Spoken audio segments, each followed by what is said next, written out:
BJP की सत्ता, और जहां पर बीजेपी को लगते रहा कि हमारे अनुकूल स्थितियां हैं, इन्वेस्टमेंट वहीं आएगा। इन्वेस्टमेंट करने वाला शख्स कहता है हम महाराष्ट्र जाएंगे, दिल्ली की सत्ता कहती है नहीं, आपको वहां जगह नहीं मिलेगी, आपको गुजरात जाना होगा। इसके लिए एकदम, हालांकि 4 प्रोजेक्ट्स बीते 3 महीनों में जो दिए गए, वो कल ही टाटा एयरबस का नाम आया, जो कि नागपुर के करीब, जहां पर इंटरनेशनल कार्गो बन रहा है, वहां पर ट्रांसपोर्ट एयरक्राफ्ट प्रोजेक्ट को आना था, और इसके लिए जमीन भी निर्धारित कर दी गई थी। लगभग 22,000 करोड़ के इस प्रोजेक्ट को एक झटके में शिफ्ट कर दिया गया बड़ोदरा की दिशा में। उससे पहले मेडिकल डिवाइस पार्क, जो कि औरंगाबाद में आना था और बकायदा और एक सिटी बनी उसके लिए, और 424 करोड़ रुपए इन्वेस्ट होना था, उसको एक झटके में शिफ्ट गुजरात, तमिलनाडु, उत्तर प्रदेश, हिमाचल प्रदेश, मध्य प्रदेश, सब जगह अलग अलग ब्रांच खोली गई, लेकिन महाराष्ट्र में नहीं। बल्क ड्रग पार्क यह भी बनना था, और यह अक्टूबर 2020 में ही इस पर मुहर लग गई थी, लेकिन वह भी नहीं बना, और वह रायगढ़ जिले में उसके लिए जमीन निर्धारित, वहां लगभग 5,000 एकड़ जमीन तय की गई, और जो रोहा और मुड़ूर तालुका है रायगढ़ के, वहां पर 17 विलेजेस हैं, गांव हैं, उनको उस दायरे में लाया गया, और उसके मार्फत यह कहा गया 30,000 करोड़ का इन्वेस्टमेंट है, 75,000 लोगों को नौकरियां मिलेंगी, लेकिन सब महाराष्ट्र से गायब हो गया। इसमें सही मायने में एक प्रयोगशाला वेदांता फॉक्सकॉन की है, जिसमें कि 60-40 के ज्वाइंट वेंचर में एक तरफ अग्रवाल जो वेदांता को चलाते हैं, दूसरी तरफ ताइवान की कंपनी फॉक्सकॉन, यह लगभग $22 बिलियन की और 1,54,000 करोड़ रुपए इसकी कीमत है। लेकिन ध्यान दीजिए, जब यह फैसला हुआ कि महाराष्ट्र में आएगा, तब प्रधानमंत्री ने ट्वीट नहीं किया।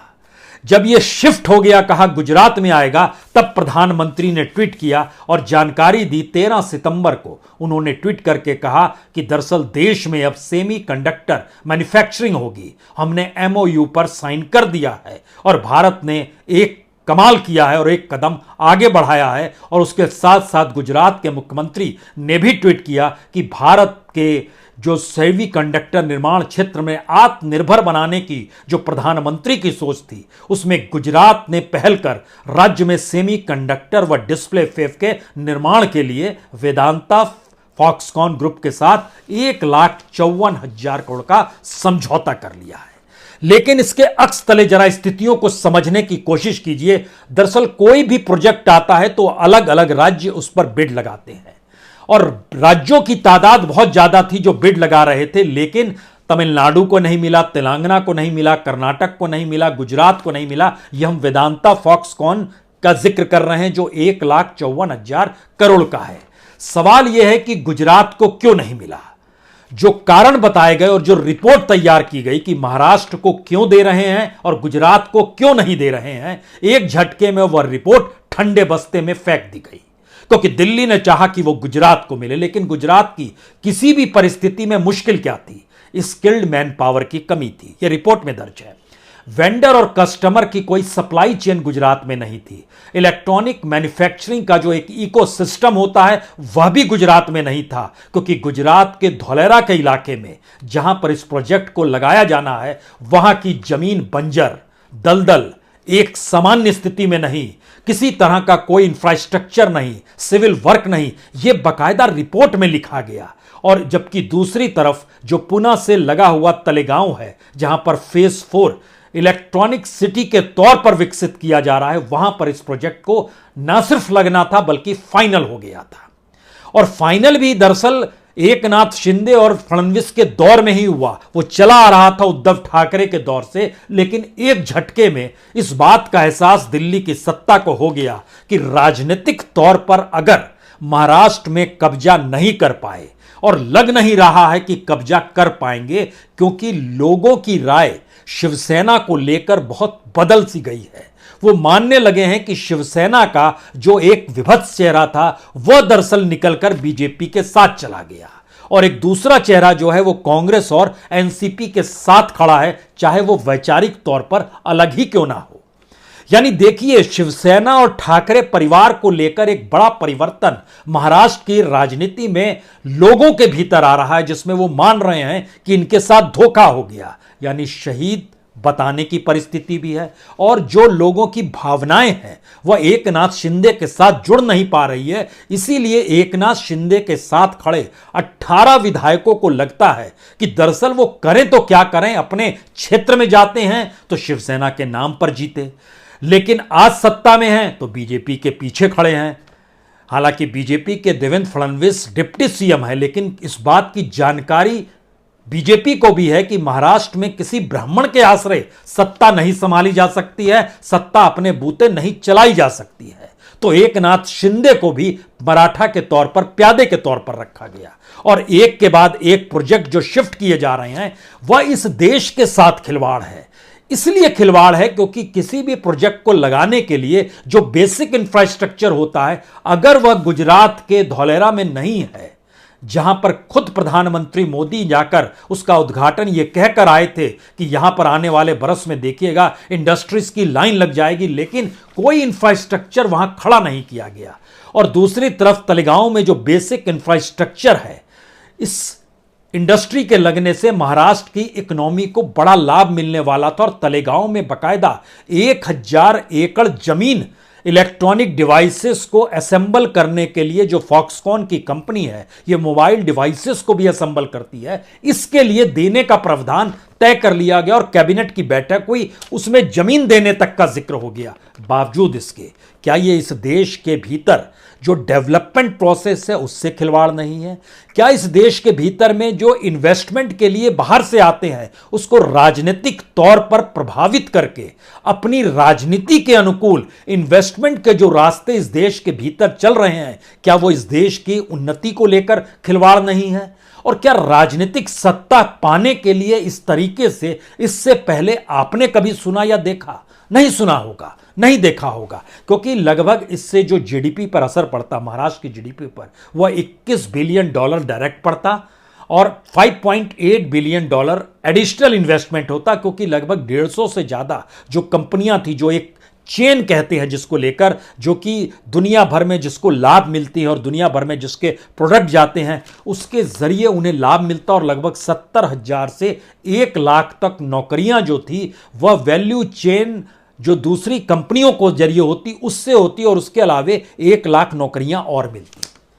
तो क्या यह माना जाए कि इस दौर में जब देश की आर्थिक नीति फेल होती चली जा रही है, रोजगार के सवाल राज्य दर राज्य उठते चले जा रहे हैं, राज्यों की इकोनॉमी कर्ज में डूबी हुई है, तो गुजरात के भीतर चुनाव है या महाराष्ट्र में चुनाव ना जीत पाने की सोच है? इन दोनों परिस्थितियों में क्या डेवलपमेंट प्रोग्राम को भी शिफ्ट किया जा सकता है, इंडस्ट्रीज को शिफ्ट किया जा सकता है, प्रोजेक्ट शिफ्ट किए जा सकते हैं? यकीनी तौर पर अगर मौजूदा वक्त में आप महाराष्ट्र और गुजरात के बीच दो लोगों को खड़ा कर दीजिए, एक तरफ एकनाथ शिंदे जो राज्य के मुख्यमंत्री हैं, मराठा हैं, दूसरी तरफ देश के प्रधानमंत्री नरेंद्र मोदी जो गुजराती हैं, देश के प्रधानमंत्री हैं। प्रधानमंत्री के लिए सब राज्य बराबर होने चाहिए, लेकिन ऐसा कौन सा प्रेम है कि एक के बाद एक 4 प्रोजेक्ट 3 महीने के भीतर गुजरात चले गए? ऐसी कौन सी स्थिति है कि बेसिक इंफ्रास्ट्रक्चर और उसकी पूरी रिपोर्ट खिलाफ है गुजरात के, फिर भी गुजरात चले गए? तो इसका मतलब है कि प्रधानमंत्री देश के जरूर हैं, संविधान की शपथ लिए हुए जरूर है, लेकिन गुजरात की राजनीति को साधने के लिए और वहां के जरिए जो एक मॉडल वो अपना बना रहे हैं, उसी दिशा में वह खुद को अभी भी सिमटाए हुए हैं। वो राज्य के मुख्यमंत्री नहीं हैं, लेकिन उनकी राजनीति आने वाले वक्त में क्या गुजरात में ही सिमट कर रह जाएगी? क्योंकि बीजेपी अपने तौर पर इस दौर में सोचिए जितना भी इन्वेस्टमेंट इस देश के भीतर में आया, यह भी परखने की चीज है, क्योंकि इन्वेस्टमेंट इस देश के भीतर में जो भी आते चला जा रहा था वो तकरीबन पिछले साल यानी 2021-22 में 83 बिलियन डॉलर का आया। उसमें सिंगापुर ने 27% दिया, अमेरिका ने लगभग 18% दिया, मॉरिशस ने लगभग 16, यानी 61% इन्हीं 3 देशों से आया है। इसमें जो कंप्यूटर, सॉफ्टवेयर और हार्डवेयर का था वह 25% का इन्वेस्टमेंट था। मैक्सिमम गया कर्नाटक में, कर्नाटक में माहौल है तो चला गया। उसके बाद दिल्ली में गया 17%, उसके बाद महाराष्ट्र का जिक्र आया 17%, वो 17% आपने उठा के गुजरात में डाल दिया। जो टोटल एफडीआई इस दौर में देश में 1 साल के भीतर आया, जो हम जिक्र आपसे कर रहे हैं 83 बिलियन डॉलर का, 38% कर्नाटक में, 26% महाराष्ट्र में जाना था, 14% दिल्ली में आना था, 78% कुल मिला के ये बनता है। इसमें आप गुजरात का नाम आपने नहीं सुना, लेकिन एक झटके में जो अब ट्रांसफर किया जा रहा है उसमें टारगेट है कि वो 26% गुजरात के हिस्से में चला जाए। यानी बीजेपी शासित राज्य कर्नाटक, बीजेपी शासित राज्य उत्तर प्रदेश, बीजेपी शासित राज्य गुजरात, इन जगहों पर पूरी भरमार है। दिल्ली देश की कैपिटल है, तो यहां इन्वेस्टमेंट आने वालों के साथ आप बहुत सौदेबाजी नहीं कर सकते हैं या उन्हें डिगा नहीं सकते हो। लेकिन इस दौर में उसका उपाय भी खोजा गया और दिल्ली का मतलब एनसीआर हो गया और एनसीआर का मतलब नोएडा हो गया, गाजियाबाद हो गया, फरीदाबाद हो गया, यानी यूपी और हरियाणा हो गया। राजनीति का यह मिजाज जो भारत के फॉरेन इन्वेस्टमेंट को भी राजनीतिक तौर पर डाइवर्ट कर रहा है, और अगर राजनीतिक तौर पर राज्यों में हार मिलने लगे तो उन राज्यों में कोई इन्वेस्टमेंट नहीं जाने देंगे अगर ये केंद्र के हाथ में होगा। इससे विभत्स स्थिति राजनीतिक तौर पर कुछ हो नहीं सकती है जो मौजूदा वक्त में हो चली है। इसीलिए आखिरी के 3 सवाल जो सबसे महत्वपूर्ण सवाल हैं वो शायद इस बात से जुड़े हैं, क्या आने वाले वक्त में महाराष्ट्र की राजनीति दोबारा से महाराष्ट्र की आइडेंटिटी और दूसरी तरफ फाइनेंशियली रिच, वित्तीय तौर पर रईस गुजरात के बीच तो नहीं शुरू होगी और कल्चरली भी लड़ाई तो नहीं शुरू हो जाएगी और राजनीतिक तौर पर यह एक हथियार तो नहीं बन जाएगा जो नजर आ रहा है। और इसी के दायरे में बीएमसी चुनाव भी है और महाराष्ट्र के इलेक्शन भी है। पहला सवाल राजनीतिक तौर पर यह है। दूसरा सवाल, जो फॉरेन डायरेक्ट इन्वेस्टमेंट है वो अगर सिर्फ बीजेपी शासित राज्यों में जा रहा है तो बाकी राज्यों के भीतर के लोग क्या इस देश के नागरिक नहीं हैं? उन्हें जो हक मिलना चाहिए जो फॉरेन इन्वेस्टमेंट का और गवर्नमेंट की पॉलिसी, क्या इस देश को लेकर एक समान नहीं है? जहां पर बीजेपी की सत्ता है वो उसके प्रतिकूल अनुकूल ही सोचती है और बाकियों के प्रतिकूल रहती है। यानी सत्ता की नजर पॉलिसी को लेकर, सत्ता की नजर इन्वेस्टमेंट को लेकर, सत्ता की नजर डेवलपमेंट को लेकर भी अलग हो गई और वह भी राजनीति का शिकार हो गई। यह दूसरा सवाल है। और तीसरा सवाल सबसे खतरनाक है कि जब कोई भी मल्टीनेशनल कंपनी कहीं पर आती है और उसके बाद वह जो रिपोर्ट तैयार करती है और अलग अलग स्टेट जब बिड लगाते हैं तो इसको माना जाता है एक हेल्दी प्रोसेस है कॉम्पिटिटिवनेस का, प्रतिस्पर्धा का। लेकिन एक झटके में अचानक केंद्र सरकार का आगमन होता है और वह कहती है ये प्रोजेक्ट यहां नहीं लगेगा, इसको शिफ्ट कर दीजिए। यानी वह पूरी कवायद जो एक कॉरपोरेट कल्चर था एक झटके में उसको भी ध्वस्त किया जा रहा है। तो क्या इन सब के पीछे महाराष्ट्र की राजनीति के भीतर ठाकरे परिवार से दोबारा डर है या शिवसेना से डर है या महाराष्ट्र की जनता से बीजेपी को डर है? यह पहला सवाल। दूसरा सवाल, जो इन्वेस्टमेंट का चेहरा है, कॉरपोरेट का चेहरा है, क्या ये कॉरपोरेट को भी सरकार राजनीतिक तौर पर हाँकने की दृष्टि से आकर खड़ी हो गई है? और तीसरा सवाल, क्या इस देश के भीतर में डेमोक्रेसी नाम की कोई चीज बचेगी या नहीं बचेगी? बहुत बहुत शुक्रिया, बहुत बहुत शुक्रिया।